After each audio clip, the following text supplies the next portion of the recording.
Assalamualaikum warahmatullahi wabarakatuh. Alhamdulillah, kita bersyukur pada Allah Subhanahu wa taala.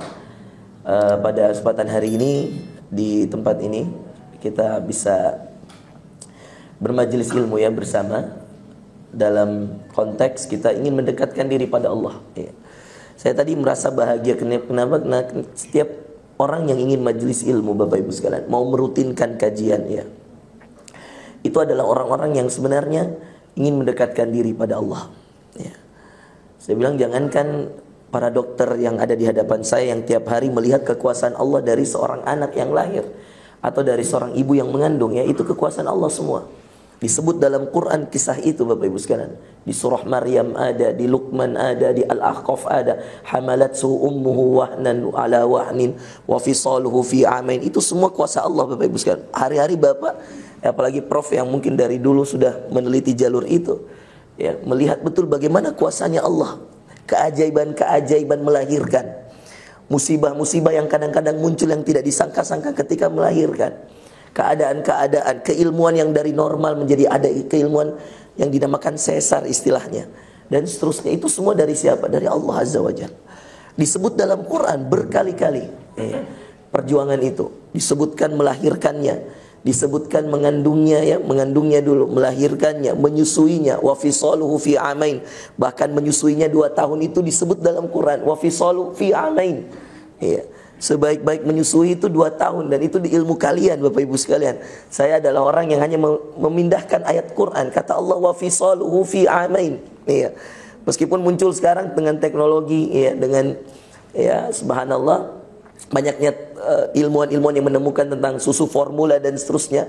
Dokter paling paham bahwa apa yang terbaik, yang menjadi makanan terbaik seorang anak bayi ya, tidak ada yang lain melainkan ASI ibunya.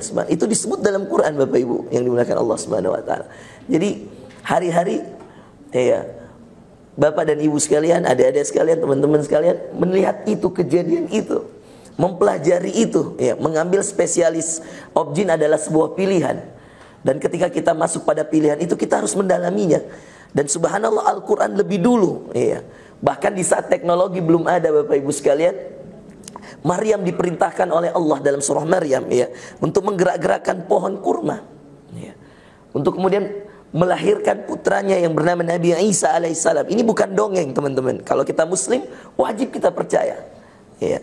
Dan subhanallah, apakah Maryam tidak merasa sakit? Sakit. Itulah kenapa berbakti pada ibu jadi wajibnya 3 kali dibanding seorang ayah. Karena ini ada 3 proses ini yang tidak akan ada disebutkan dalam Quran untuk seorang ayah.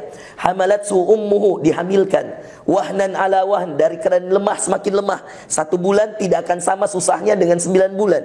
Wahnan ala wahnin, sudah dihamilkan, dilahirkan. Setelah dilahirkan disusui, subhanallah. Ada seorang ibu yang mudah pelahirannya, melahirkannya mudah, menyusuinya susah, air asinya enggak keluar. Ya. Ada kebalikannya, air asinya mudah, melahirkannya susah ya. Ada yang melahirkannya mudah, menyusuinya mudah, tapi ketika hamil subhanallah, ngidam kanan kiri, sakit kanan kiri, muntah kanan kiri. Subhanallah, itu semua kuasa Allah Bapak Ibu sekalian yang cerita Quran.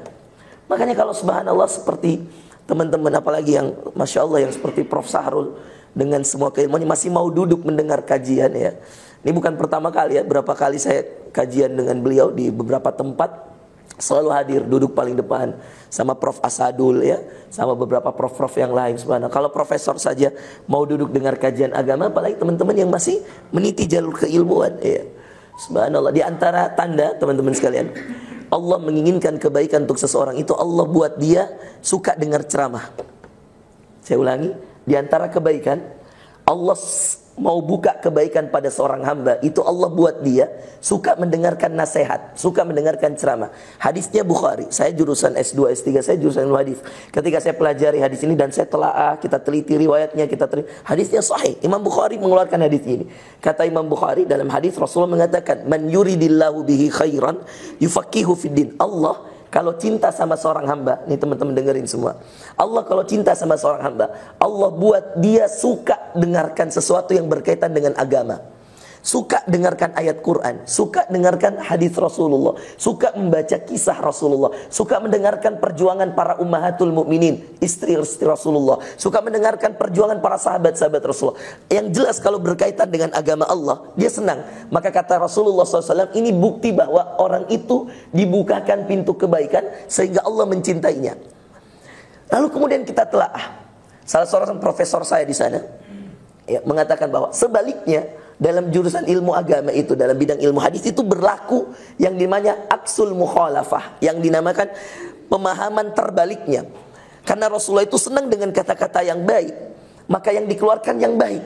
Tetapi kata profesor kami di sana, penting dalam ilmu agama itu memahami makna tersirat dari kalimat itu. Ternyata teman-teman, ini mohon maaf, ini agak kasar sedikit karena bukan Rasulullah yang bicara, ini kita aja. Ya, ketika kemudian profesor memberitahu ke kita, pemahaman terbaliknya, kalau Allah sudah tidak suka sama seorang hamba, dibuat hamba itu sibuk dengan dunia sehingga nggak punya waktu dengarkan kajian agama. Bahasa sederhananya, Allah biarkan dia bodoh dalam agama, nggak ngerti baca Quran, nggak tahu baca. Seorang muslimah nggak bisa ngaji, dibuatnya dia nggak tahu bagaimana cara, mohon maaf ya, ketika seorang muslim dan muslimah harus kemudian mandi junub, bagaimana mandi junub yang benar. Seorang muslim dan muslimah ketika kemudian dia bersafar, bagaimana menggantinya. Seorang ibu hamil, bagaimana kemudian menggantinya. Dibuat agama ini semuanya aturan. Itu yang dinamakan syariat. Syariat itu syara'a lakum minad din, kata Allah dalam Al-Quran. Allah mensyariatkan, artinya membuat aturan-aturan. Aturan itu hakikatnya adalah syariat. Syariat itu adalah aturan. Aturan itu diberlakukan di objin, teman-teman. Gak boleh kayak gini, cara kemudian menangani pasien kayak ada aturannya. Ada keilmuan yang bakunya, ada keilmuan yang telah ditetapkan. Dalam agama apalagi saudara sekalian. Kalau dalam keilmuan dunia kita membuat aturan untuk kemudian kita ikuti, maka Allah juga punya aturan. Maka dibuatlah kitab yang bernama Al-Quran. Dan menarik ini teman-teman ya. Ketika kita diundang di Objin, saya kemarin ditanya, Ustadz mau bawa materi apa? Saya bilang, wah ini materi bagus kalau Objin anak ya. Karena semua akan berjuang untuk seorang yang bernama anak. Dan ternyata anak itu diperjuangkan dari seorang nabi, Bapak Ibu sekalian. Anak itu diperjuangkan dari nabi. Semua nabi ingin punya anak, Bapak Ibu sekalian. Lalu diambillah dari sekian banyak nabi ini, Bapak Ibu yang dimuliakan Allah, dua nabi yang kemudian Allah uji dalam perantara anak. Dan dua-duanya telat punya anak, Bapak Ibu sekalian. Kalau bahasa Quran ini sesuatu mukjizat, keduanya bisa punya anak. Siapa yang tahu? Ayo. Dua nabi yang Allah uji lewat anak. Punya anaknya jadi mukjizat. Ada yang tahu? Saya kasih buku saya, hadiah.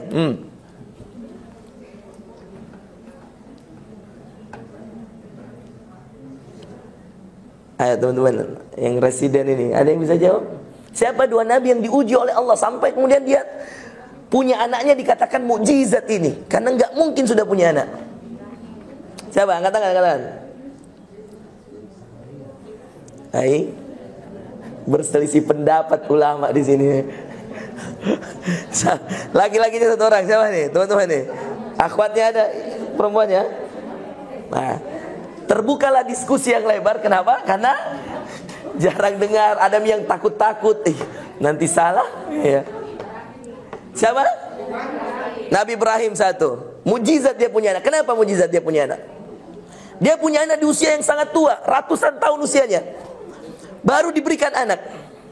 Siapa lagi satu lagi yang dikategorikan mujizat dia bisa punya anak? Mustahil dia punya anak. Siapa? Tadi kita sebut siapa? Pintar. Kenapa ragu-ragu? Karena jarang serius di kajian. Maka saya minta tolong sekarang jangan ada yang ngobrol, dengar semua ke depan. Iya. Kita seriusin kajian. Boleh nggak, Prof? Saya izin, Prof. Bisa nggak saya minta semua yang hadir nyatat, Prof? Nggak apa-apa toh? Ya. Teman-teman nanti nyatat ya. Kita akan buat nih kajian. Kita buat kajiannya terstruktur dan kemudian dicatat jadi ilmu. Iya. Diingat dulu saja sekarang. Ada dua nabi yang punya anaknya mujizat. Satu Ibrahim, dua Zakaria. Nabi Ibrahim itu dikatakan mukjizat punya anak karena Sarah sudah sangat tua. Ibrahim sudah sangat tua. Bahkan mohon maaf ini, saya tidak tahu ya Prof, bantu Kak Prof ya. Saya miskin ilmu dalam dunia seperti ini. Prof, betul nggak kalau orang sudah menopause itu tidak bisa hamil lagi? Betul Prof itu? Betul ya? Saya dibenarkan sama Prof ya. Jadi sekarang sudah berani ngomong ini saya. Sudah dibenarkan oleh Prof Sarul bahwa wanita kalau sudah menopause, artinya berhenti haidnya Prof, maka dia tidak mungkin lagi hamil. Itulah yang dialami dua istri Nabi ini. Satu, Zakaria, istrinya sudah tua. Ayatnya dalam surah Maryam. Ya. Wa kanat imraati aqira. Buka surah Maryam dari ayat 1 sampai 13. Baca sendiri nanti. Zakaria sendiri bilang, ketika kemudian diutus malaikat Jibril menyampaikan, ya Zakaria, wahai Zakaria, inna nubashiruka bigulam. Kami berikan kamu kabar gembira tentang apa? Anak. Anak yang sudah ratusan tahun diminta, diberi justru dalam keadaan yang sangat mustahil. Semua ilmu kedokteran mengatakan tidak mungkin, semua ilmu manusia mengatakan tidak mungkin. Makanya ada dialog antara Zakaria dengan Jibril. Ya Zakaria, inna nubashiruka bigulam. Kami berikan kamu kabar gembira tentang hadirnya nanti seorang anak. Ismuhu Yahya, yang langsung kasih nama Allah, namanya Yahya. Pernah dengar Nabi Yahya? Itu anak dari Nabi siapa? Zakaria. Ini juga menjadi hikmah, buah dari doa. Ratusan tahun Zakaria minta anak, diberi anak justru di saat mustahil. Tahu nggak Bapak Ibu sekalian kenapa?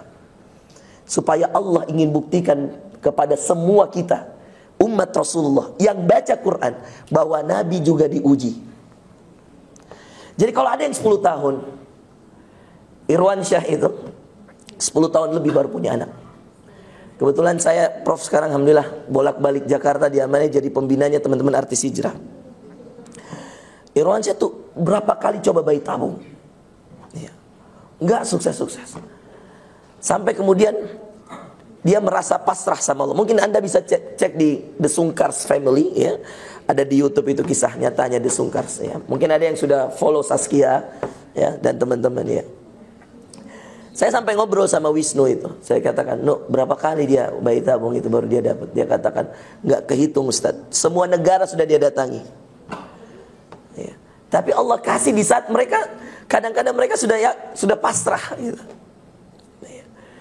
Sekarang ini masih banyak ya teman-teman artis yang tidak usah sebut ya nama-namanya, yang sudah lama kasihan ya hijrah belum dikaruniai anak.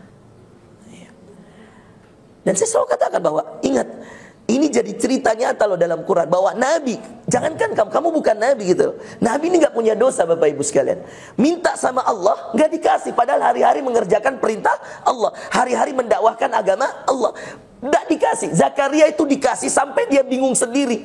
Ketika kemudian Jibril turun di saat usia-usianya senja, saat usia-usianya sudah tua, subhanallah. Ya Zakaria, wahai Zakaria, inna nubashiruka bigulam. Kami mau kasih kabar gembira nih, hadir seorang anak. Ismuhu Yahya, namanya Yahya. Lam naj'al lahu min qablu samiyah. Ini buah dari kesabaran, subhanallah. Kesabaran Zakaria yang terus tiap hari minta, fahabli min ladunka waliya. Pentingnya anak Bapak Ibu sekalian, subhanallah. Pentingnya anak akan dirasakan bagi orang-orang yang kemudian mengerti apa arti keturunan. Karena anak itu menjadi amal jari yang tidak putus-putus. Kata Rasulullah SAW, "Idza mata ibnu Adam." Kalau anak Adam itu meninggal, inqata'a amaluh, terputus semua amalannya, illa min thalath. Kecuali 3 hal. Sedekah jariyah, sedekatun jariyah, aw ilmun yuntafa'u bih, atau ilmu yang bermanfaat, aw waladin salih yad'ulah, atau anak saleh yang mendoakan. Subhanallah Bapak Ibu sekalian, kata para ulama menafsirkan hadis ini, mana yang paling penting? Sedekah jariyah, ilmu bermanfaat, anak soleh yang mendoakan. Ada yang mengatakan sedekah jariyah, ada yang mengatakan ilmu yang bermanfaat. Tapi Syekh mengatakan anak soleh yang mendoakan. Dia kenakan kenapa? Karena seorang anak bisa mengamalkan dan melanjutkan sedekah jariyah bapaknya. Seorang anak bisa melanjutkan ilmu yang bermanfaat bagi orang tuanya. Tapi sedekah jariyah dan ilmu yang bermanfaat tidak bisa melahirkan seorang anak. Makanya anak itu karunia terindah yang Allah titip di muka bumi, Bapak Ibu sekalian. Zakaria tiap hari nangis. Bayangkan itu kalau Anda baca dari surah Maryam, dari awal surah kafa ya ain sad. Lihat cara doanya Zakaria. Dengerin ini ayatnya, saya bacain aja. Dzikru rahmati rabbika 'abdahu Zakaria. Ingatkah kalian kisah nyata kata Allah dalam Al-Qur'an, namanya seorang hamba namanya Zakaria. Allah ingin cerita pada umat Muhammad bahwa umat Muhammad kalau kalian diuji masalah anak, kembali pada ini. Masalah anak dalam artian belum punya anak setelah menikah. Dengarkan ini kisah kata Allah. Dzikru rahmati rabbika 'abdahu Zakaria. Coba lihat, Allah mulai dengan cara Zakaria berdoa. Idnada rabbah. Ketika kemudian Allah yang melihat bagaimana usahanya.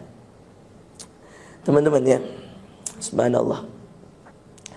Saya Prof termasuk yang diuji juga. Saya kasih menikah banyak orang, tapi qadar Allah ya, saya itu Prof baru punya anak tahun keempat. Jadi tahun pertama menikah, tahun kedua menikah masih biasa, tahun ketiga mulai subhanallah ya, penting ini hadir seorang anak ya. Berdoa, ikhtiar, semua Allah karuniakan ya, seorang anak, alhamdulillah, laki-laki ya, di tahun keempat pernikahan. Ada yang kemudian ipar saya, adik saya yang saya nikahkan, saya duluan menikah. Sekarang anaknya udah 3, saya sampai sekarang masih 1. Iya. Ujian ya. Ujian saya itu begini loh.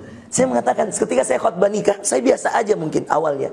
Tapi udah masuk tahun ketiga, istri sudah mengatakan, ya Allah, saya kalau Abi pergi isi kajian masalah khutbah nikah, Umi gak usah ikut ya. Dia bilang, ya, kenapa Umi? Sampai satu titik istri saya tuh jenuh ditanya, sudah ngisi belum?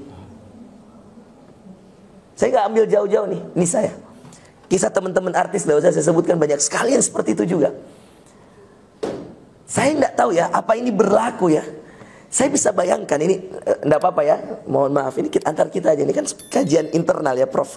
Saya bisa bayangkan kalau ada dokter sudah spesialis, obgyn lagi, dan Allah belum kasih anak. Itu kira-kira lebih berat lagi dari saya kayaknya Prof. Saya bisa bayangkan ya, mohon maaf para ibu-ibu yang hadir hari ini. Kalau ada dokter atau residen atau sudah spesialis, yang paling berat kalau dia sudah spesialis misalkan, baru kemudian dia spesialis obgyn, dan ternyata Allah belum titip anak. Itu saya tidak bisa bayangkan bagaimana omongan tetangga. Jangan dulu ribut nah. Ya. Ini kita menganggap ujian ini. Baik, Dok, kalau Anda menganggap Ustadz, ada betul temanku Ustadz, saya tidak perlu disebutkan di sini siapa yang merasa yang seperti sudah spesialis atau lagi residen dan belum punya anak sudah 10 tahun. Saya tidak perlu tahu di sini. Tapi Anda bayangkan bagaimana perasaan seorang dokter spesialis obgyn, andai dia di Jakarta taruhlah, andai dia di Papua, andai dia dimanapun bertempat bertugas, kalau dia spesialis obgyn, lalu kemudian sudah 15 tahun dia belum punya anak, Bapak Ibu sekalian. Kira-kira gimana itu menghadapi orang? Kalau dapat undangan akikah, datang gak kira-kira? Berat. Mau datang undangan akikah itu subhanallah. Pasti orang akan nanya, Dok ya, padahal dia hari-hari ya.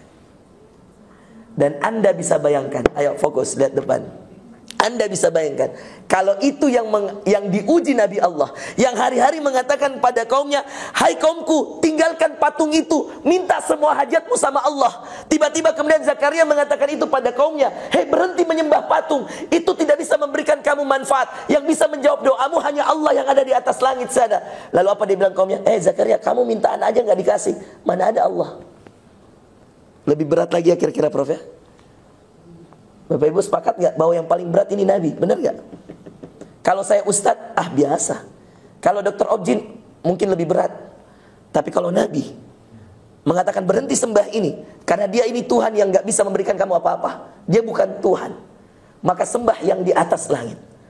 Tiba-tiba kemudian kaumnya mengatakan apa? Mohon maaf, kamu Zakaria, kamu minta anak aja gak dikasih sama Tuhan kamu. Mana ada Tuhan kamu itu? Kira-kira seperti itu teman-teman. Makanya anak ini jadi pembahasan yang menarik ini. Kita belum bahas masalah doa yang tadi dibaca oleh qari kita Al-Furqan ayat 74 tadi. Walladzina yaquluna rabbana hab lana min azwajina. Ini doa yang dahsyat. bagaimana Allah ajarkan kita berdoa untuk minta anak yang saleh. Tapi sebelum itu Bapak Ibu sekalian, lihat Zakaria perjuangan minta anaknya ini luar biasa berat. Ya. Karena anak itu sesuatu Pak, demi Allah. Ya. Sesuatu yang para dokter sekalian kita perlu sadari bahwa kebahagiaan kita itu kayaknya kurang tanpa hadirnya seorang anak dalam rumah tangga kita. Allah jadikan dia penyejuk hati. Makanya walladzina yaquluna rabbana hab lana min azwajina. Orang-orang yang berdoa kata Allah termasuk Rasulullah, Rabbana ya Tuhan kami, hab lana min azwajina, karuniakan kepada kami pasangan kami. Jadi kalau yang berdoa ibu-ibu suaminya, yang kalau berdoa bapak-bapak istrinya. Cukupkah pasangan? Tidak. Allah tambah wa dzurriyyatina qurrata a'yun, dan keturunan kami penyejuk hati kami. Rasulullah tahu enggak Bapak Ibu sekalian? Penyejuk hatinya anak-anaknya Ibrahim, Ruqayyah, Ummu Kalsum. Setelah beliau beruzur di usia tua, penyejuk hatinya siapa selain istrinya? Al Hasan dan Al Husain. Siapa Al Hasan Al Husain? Cucu Pak. Tanyakan pada yang sudah punya cucu. Ada yang cucu Prof? Belum ya? Saya tanyakan pada yang sudah punya cucu. Ketika kemudian dia punya cucu, Allahu Akbar. Saya boleh katakan, tidak tahu pengalaman pribadi atau mungkin ada yang sama dengan saya. Iya. Ibu saya itu setelah saya punya anak, iya, minta terus untuk ketemu dengan anak saya.